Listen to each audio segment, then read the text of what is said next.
On est très excités, effectivement, heureux de proposer un tel programme, dans ce lieu magique de ce carré Saint-Vincent, le théâtre d'Orléans, qui est un lieu idéal pour accueillir un tel festival. On a un grand confort d'écoute, on est bien accueillis dans ce théâtre.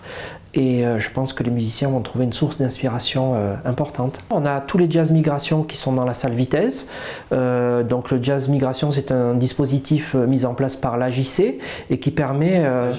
L'AJC, c'est Association des Jazz Croisés, qui permet donc à la nouvelle génération de musiciens de faire leurs premières armes, je dirais. Ce sont des musiciens qui sont très récemment professionnels et qu'on met en face d'un public et qui sont le jazz d'aujourd'hui et de demain, donc à découvrir Salle Vitesse, House of Echo, Mélusine, enfin tous ces concerts-là ont lieu à 18 h et c'est que 5 €, donc franchement il faut venir avec un esprit de curiosité pour ces concerts-là.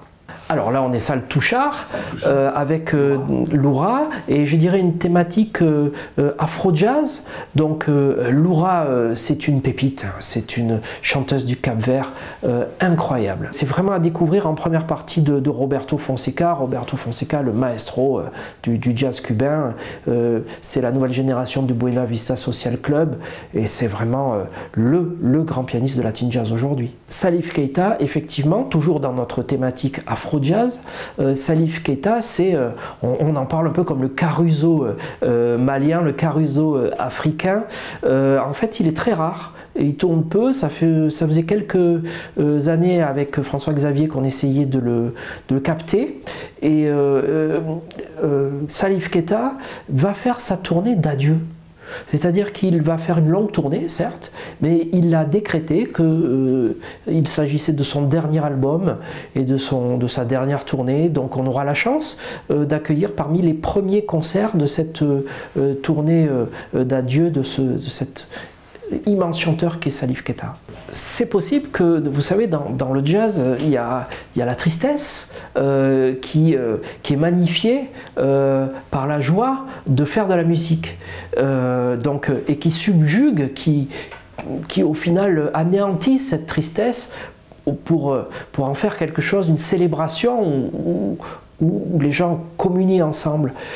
Mais effectivement, certains musiciens, c'est peut-être le cas comme Vincent Perani, qui est l'accordéoniste aujourd'hui, la suite de l'histoire du jazz en France, hein, avec Émile Parisien qui sera également dans le projet.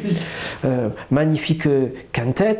Bon, on va ouvrir ce festival avec ce qui se fait de mieux, je crois, en France aujourd'hui, et avec Dafer Youssef, qui un joueur de oud qui chante dans des registres que seul lui arrive à atteindre.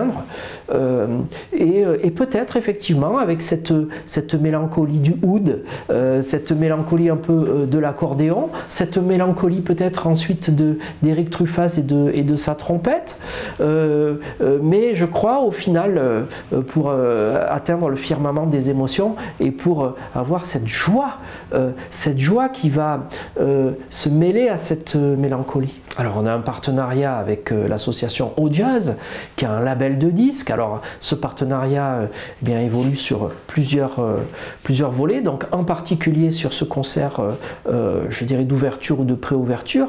Palacio, c'est un groupe qui est un peu organisé par Jean-Jacques Ruhlmann. Jean-Jacques Ruhlmann, c'est un grand musicien français qui est très humble, beaucoup d'humilité chez Jean-Jacques et beaucoup de connaissances, de savoir-faire et évidemment de transmission, puisqu'il enseigne je crois bien au conservatoire de Bourges, l'école de musique en tout cas, et donc Jean-Jacques à l'époque avait joué sur la grande scène d'Orléans Jazz avec son ensemble, son big band, et donc là il revient donc sur Jazz or Jazz à Salle Vitesse pour nous faire partager ce nouveau projet qui est Palacio avec Au Jazz, donc qui est l'éditeur de ce disque.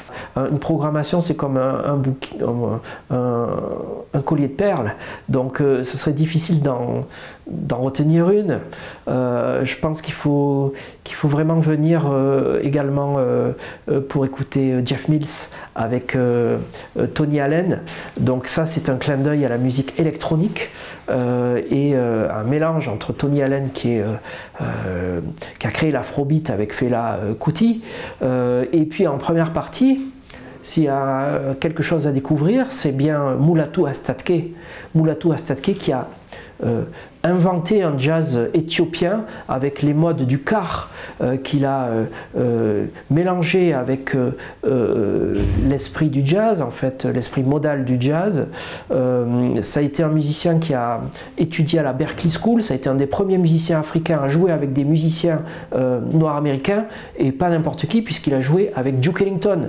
Il a réussi à convaincre Duke Ellington des bienfaits de cette musique, le car, et il vient donc à Jazz or Jazz pour présenter un projet qui est le sien, et là ce sont que des jeunes musiciens anglais, la nouvelle génération de la scène anglaise, autour de Mulatu Astatke, autour de cette musique jazzique éthiopienne ou éthiopique, un petit peu comme vous voulez. Donc je pense qu'entre Mulatu Astatke et Tony Allen, Jeff Mills, on va avoir une soirée d'anthologie.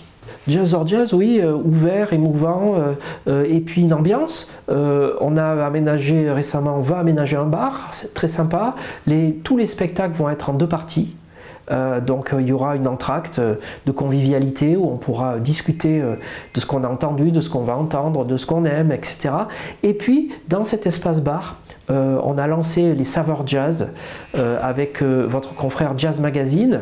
Donc tous les jours, entre midi et 2, on va recevoir le rédacteur en chef de Jazz Magazine, Franck Bergerot, le directeur de la rédaction, Frédéric Goati, également Pierre-Henri Ardonceau, qui est membre de l'Académie du Jazz et de la rédaction de Jazz Magazine, président de l'Université de Pau, autour de conférences. Alors conférences sur Miles Davis, le quintet des années 60, la période aussi d'Herbie Hancock des années 60 chez Blue Note, jazz et dessin animé, enfin des tas de sujets comme ça qui sont truculents, et on pourra boire un verre, manger un petit peu sur le pouce, écouter le conférencier, écouter les extraits musicaux, un peu une ambiance de café littéraire, je vais dire.